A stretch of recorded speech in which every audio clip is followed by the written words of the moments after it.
Welcome back, big dreamers. Dan Sam, Live Racing. We got the rear of the car to work on. You know, if you guys haven't seen any of my episodes, this is a MR2 SW20 we are building for SCCA club racing, that type of stuff. Hopefully get into some GTC, some global time attack, and we'll see what happens. We're trying to play by the rules and observe all of the different rule books too, and keep this thing as competitive as possible for what we think we'll be able to achieve. Because if you start racing outside your own class, you know, it just gets nasty. But yeah, that's what we do here is we try and build out cars for racing pretty much. And these are all going to be competitive cars that we build here or race on competitive series. So hopefully the EPA isn't coming down on us. We'll make an episode on that in a few episodes, I guess. Yeah, that's gonna be a good one. I hope you guys stick around for some of this stuff. But if you could, you know, like, comment, subscribe. When you guys subscribe to, click that little notification bell. It will let you know when I'm producing a new episode or when I've produced a new episode for you guys. And you know, if you like it, that kind of helps out the algorithm, helps more people who are into this type of stuff figure out that I'm here and I'm trying to help you. I am trying to help you. Let me help you. I don't know if I'm a big help, but that's what I'm here for, you know? Jazz. You guys must know too, those are my kids back there. This is a little neighborhood kind of situation going on here, but we love them. We love the little kids around here. Oh, happy Easter too. It's also Easter today. Don't know if we're gonna be producing this episode today or if we're gonna be making this all into one big series where we just complete this guy. Because this is kind of dragging on. It's making every single episode, it's just dragging on. But well, we'll see. We'll see what we get ourselves into today. Hopefully we complete this entire rear quarter section right here and we're just moving right along on over to the next section there. And if that happens, we're gonna keep on making more episodes like this. That's just what's gonna happen.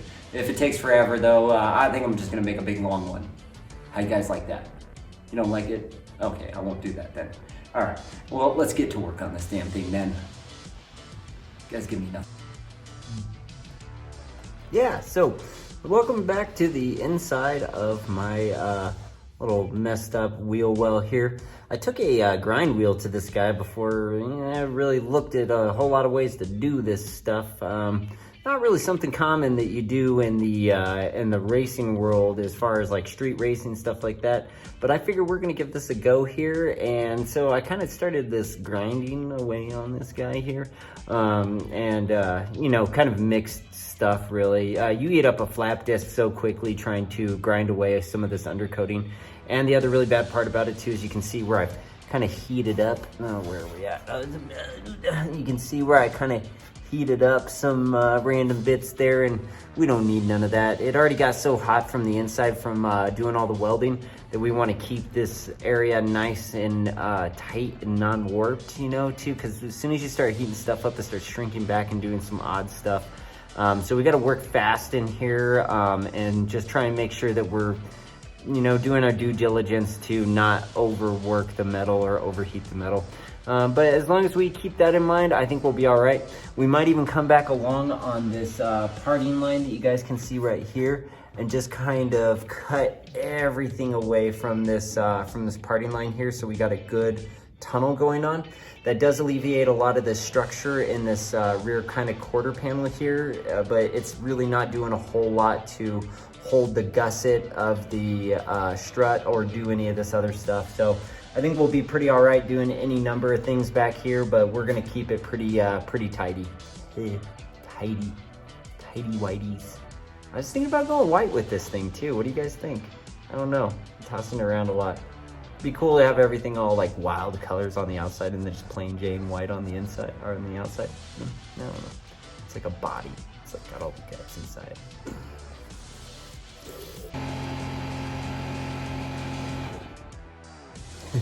Perfect timing.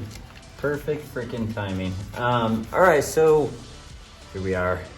Let's get this thing fired up. And see, I actually did do a pretty fair amount of work in here already, so Hopefully this one goes pretty darn fast here. We'll just get some little bit of heat in this guy here and see if we can come back over it with the scraper. Get all these ooey gooey boogie woogies off of here. Pretty much same technique as before, really. Just moving along as fast as you can. Try not to put too much heat in this guy. You are gonna have to melt this stuff down a little bit, so you know, put on your big boy pants because this is gonna be a wild ride right here.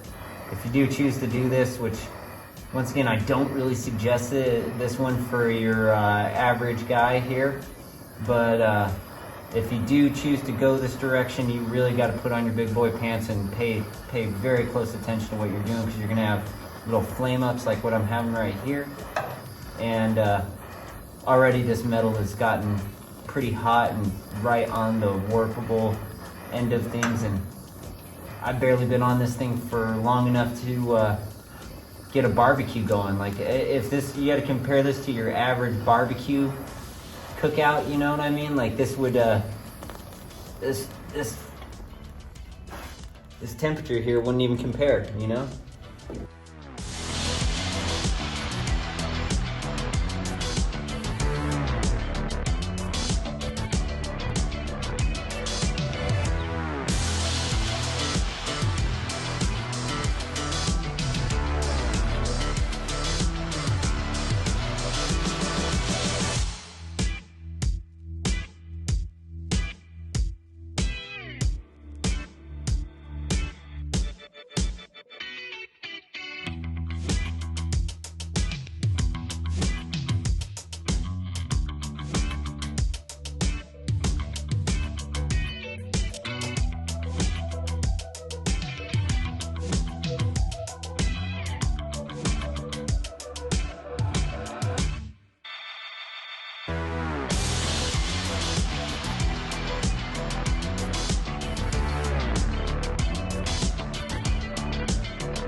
You have to really be careful too, because after you scrape this stuff, it really wants to burn.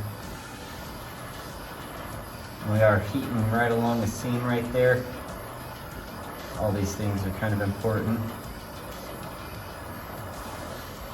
You don't want to work chassis, that is.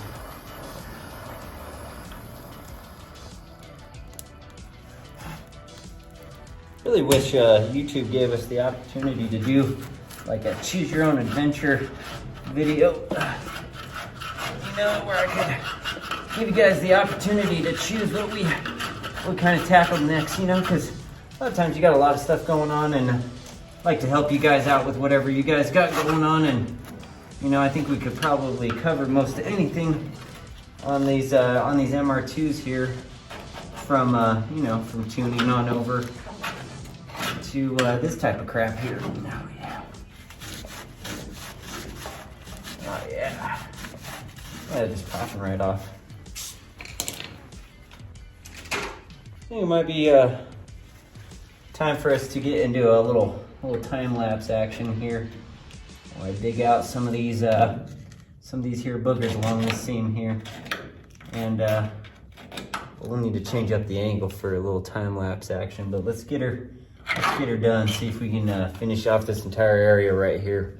Then the I don't know, I think it's like a 30-minute time lapse, but let's give it some tries.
So I thought I'd gone too far. Whenever you see, you know, big dimpled spot welds like this, that means they cared about what the hell they were welding here and they really wanted it to hold. So I was a little bit worried that I had gone into something structural. While this is technically something structural, I was worried that I had actually cut into the frame itself and got a little bit worried. I went ahead and chased this other seam all the way back here, this guy, and you know, kind of to see where the frame rail was really. And the other crazy kind of part too that we'll have to address here. Let's see if I can get a good shadow on this guy here. But this here seam that runs right along in here, this gusset actually sits in behind here, and this gusset lays over it too. So we would have to do something here. I'm not sure what we're gonna do. I'm kind of thinking about just hitting it right back in here and seeing how well this guy is all kind of together. But we'll chase around this this here guy right here and see how we do.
So yeah, then I just kind of followed this kind of wavy kind of contour that they had in here and just kind of Brought it right up to this frame rail right here. I was hoping to get this cut off today, but man, it's getting late. I need to head in and spend some time with the wife and, you know, maybe grab some dinner if I'm lucky. If I'm lucky, I'll get some dinner. So yeah, that's pretty much what you end up with. I followed this little contour line because I thought it was kind of cool how they had like a little wave piece in there. So I just kind of followed that all the way around here with my grinder. I could probably go just a little millimeter deeper on some spots here, but man, this looks pretty darn good. I think we'll call it there for the night. Yeah, I think we'll call it there for the night and, you know, see what we can get into next weekend. I'm hoping to spend a couple all-nighters out here and just kind of finish up all this gooey stuff and, you know, get back on track, really. But yeah, we'll see how life takes us. I'm trying not to let this thing dominate my life. But, man, these things just require some time. Some time they do. So, yeah, I hope you guys catch me here next weekend. Keep them wrenches turning. And, man, we'll live to see another day, I hope. Live to race another car. I think I might have gashed my forehead open on one of these. You gotta be careful, man. These things will try and eat you when you have them all cut up like this. But yeah, so I think I might have caught my forehead right on one of these little freaking guys. Like fucking kike. I didn't feel too good. I'm just like beat up now. No stories tonight. I didn't really prepare one. I'll have a good one for the next time. Like I said, I hope you guys have a good rest of your weekend. And yeah, I don't know. Live racing, Dan out. Deuces, wrenches turning. That's the Mighty Car Mutts chop, I think. Smoke the joints here. Smoke the joints. I'm gonna have to montage all this together sometime.